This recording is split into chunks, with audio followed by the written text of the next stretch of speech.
먼저 한덕수 얘기를 시작하기 전에 오늘이 도이치 주가 조작의 상고심 선고가 있는 날이라고 합니다. 선고를 했습니다. 네, 뭐라고 나왔나요? 가담자들이 일제히 유죄를 받았습니다. 이게 뭔 얘기냐면 그동안 쩐주들한테는 전부 다 죄를 안 묻다가 2심에 들어오면서 쩐주한테 방조죄, 그러니까 알고도 무시한 죄라는 방조죄를 걸었거든요. 그래서 돈을 벌었냐 못 벌었냐가 중요한 게 아니야. 왜? 저기 투자한 쩐주 중에 김건희 말고는 거의 번 쩐주들이 없어요. 이제 운영하던 애들도 돈을 못 벌었다는 정도니까. 근데 이 방조죄, 사전에 이런 주가 조작에 대한 고지를 받았잖아. 언제 얼마에 쏴주세요, 뭐 얼마에 던져주세요 하는 거를 받았던 이거 자체가 그 수익 여부에 관계없이 죄일 수 있다라고 하는 부분 안에서 유죄를 받았다는 거죠. 권오수도 유죄고 쩐주, 손모 손모 씨도 씨도 유죄죠. 인정. 네, 이렇게 됐습니다. 자, 따라서 권오수는 징역 3년에 집행유예 4년과 벌금 5억 원, 그리고 이종호 블랙펄 인베스트먼트 전 대표의 경우 징역 2년에 집행유예 3년, 벌금 4억 원이 확정이 됐고요. 쩐주 손모 씨도 주가 조작 방조 혐의로 징역 6개월, 집행유예 1년을 선고한 항소심 판결을 그대로 확정했습니다. 물론 대부분 솜방망이 처벌입니다. 다 집행유예를 받아서 실구속이 되진 않고 벌금형 정도 나온 거거든요. 근데 중요한 건 이 사람들은 처벌이 완료된 상황이고 동업자이자 똑같은 쩐주이자 사실상 가장 큰 수익을 얻는 최은순 모녀에 대한 조사도 아직 이루어지지 않았다는 거예요. 이 부분에 대해서. 이거는 법적 형평 원리에서 완전히 상식을 깨부순 거죠. 같이 헤쳐먹었는데 어떤 놈만 핀셋으로 뽑아서 죄를 주고 재판을 하고 어떤 놈은 어떤 그는 아무튼 조사도 안 받았다. 이거는 반드시 문제가 됩니다. 그렇기 때문에 추가 조사가 이루어져야 된다라고 하는 얘기를 간접적으로나마 법에서 시인을 한 거고, 만약에 조사 안 해주잖아요. 같이 처벌받았던 동업자들이 죄도 해주세요. 그렇지. 항의해야지. 왜 나만 이렇게 해요? 나도 무죄해 주든가, 죄 해주든가, 라고 얘기할 건덕지를 법원이 만들어줬다는 거죠. 그 권오수 등 그 9명이 2009년에서 2012년 90여 개 계좌를 동원해서 주가 조작을 한 혐의로 기소가 됐는데, 여기에 김건희 계좌 3개도 사용이 됐습니다. 근데 김건희만 검찰이 봐줬습니다. 이런 말도 안 되는 짓을 검찰이 했다.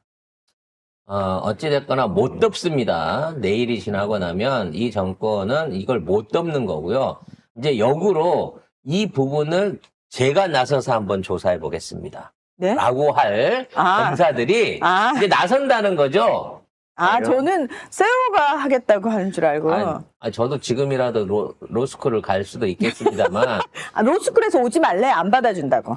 예. 저도 또 가면 술 잘 먹고 뭐든지 잘할 수 있거든요. 검사질 하기에 최적의 생활 패턴을 가진 게 저기 때문에 하면 잘할 수 있겠습니다만, 어찌됐거나 이제는 힘이 빠져버린 김건희, 윤석열을 제물 삼아서 이제 새로운 방법으로 출세를 해보려고 하는 요런 용기 있는 검사들이 막 튀어나올 거다라는 생각을 하게 됩니다. 지금 사실 다들 벌금 너무 약한 거 아니냐 막 분노하시는데, 왜냐하면 검찰이 제대로 수사를 안 했잖아요. 그러면 우리 정권 바꿔가지고 김건희 수사는 제대로 해봅시다. 지금 권오수나 이종호는 사실상의 실질적인 수익을 전혀 올렸다라고 하는 검찰 조사 보고서가 없어요. 그러니까 얘네들은 떼빠지게 일만 하고 돈도 못 받으면서 김건희한테 이용만 당한 사람 돼 있는 거고, 진짜 기소장이 그렇게 돼 있기 때문에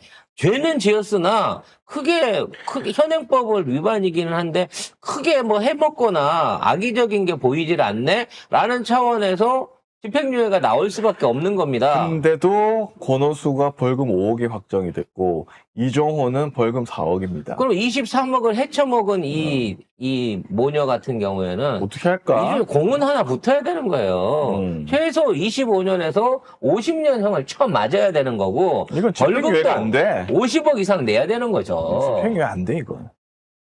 자, 지금부터 이제 한덕수 얘기를 해볼 건데, 쌍특검이 아니라 이제 쌍탄핵을 가려고 했는데, 일단은, 최상목만 탄핵을 시키기로 했습니다. 왜냐면, 한덕수가 있는 이상 최상목은 용도가 없거든요, 더 이상.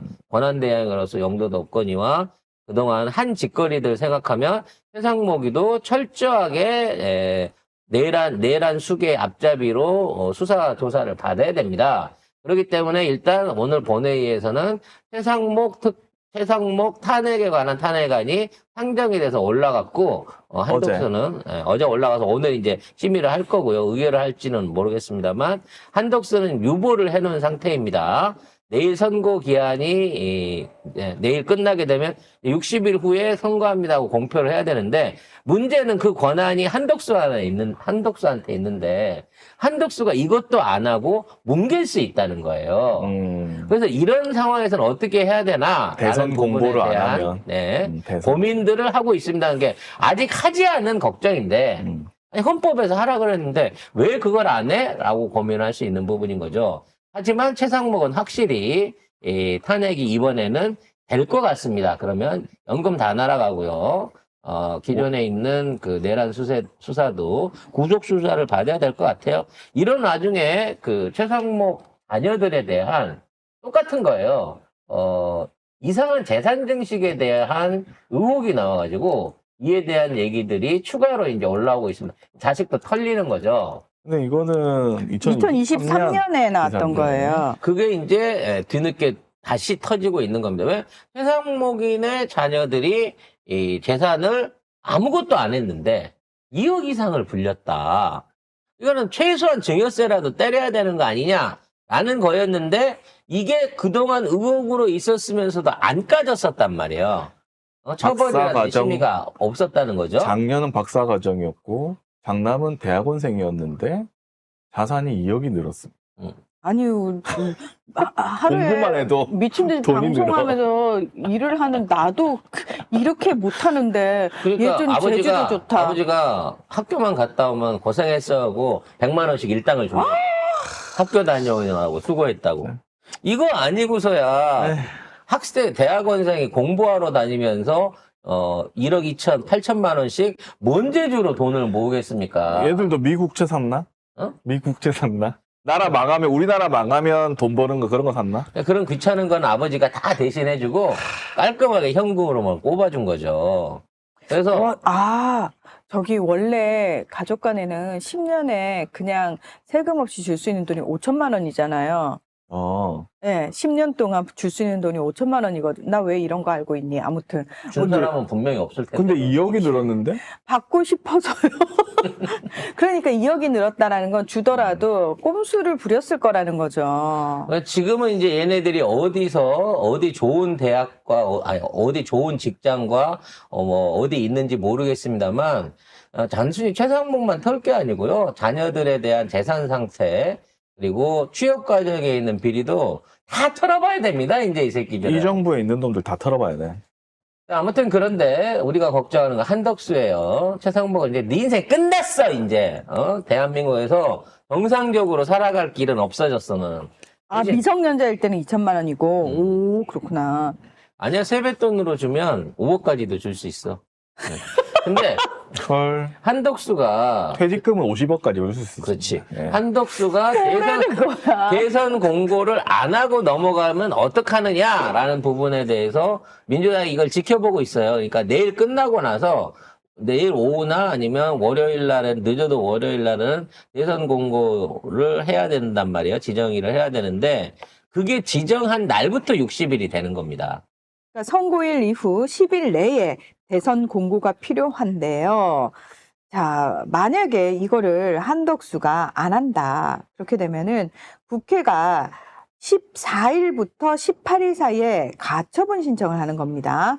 그래서 중앙선관위원장 또는 국회의장이 대선일을 공고할 수 있도록 하는 방안이 이야기가 되고 있고요. 중요한 건 이 가처분 신청에 대한 심의는 지금 다른 거 할 게 없어요, 지금.